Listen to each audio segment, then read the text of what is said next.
And finally, for decades, Dame Gillian Lynne was the choreographer behind many of the West End and Broadway's biggest productions.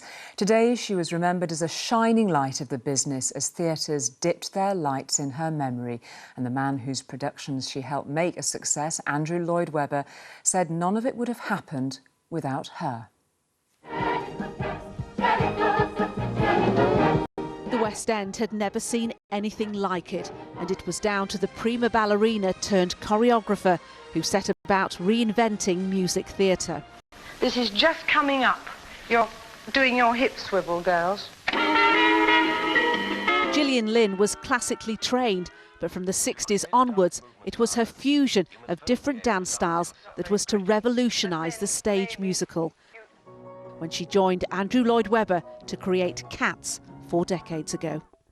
I remember us standing in a whole line at the back there. In the theatre now named after her, where Cats premiered in 1981, the composer says she was a dance pioneer. She was uniquely among British choreographers of the time, able to embrace everything from ballet, which is where she started, to jazz choreography, and indeed more contemporary choreography, because she was around at the time when hot gossip was beginning. And so she was able to bring a breadth that we needed for Cats that I don't think any other choreographer could have done. I'm just wondering whether it would make it even better if we did. Gillian Lynne was also a perfectionist, even in her late 80s, after 2 hip replacements, reworking steps ahead of a Cats revival. In all your fantasies. Her choreography led to other huge stage successes like Phantom of the Opera. Awards followed and a damehood. Just over a week ago, she was able to celebrate being the first non-royal female to have a West End theatre named after her.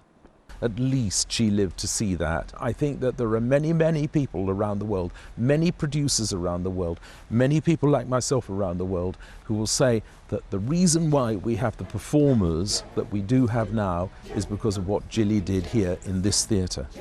Gillian Lynne changed British theatre. That is quite a legacy. Dame Gillian Lynne, whose death was announced today. A quick look at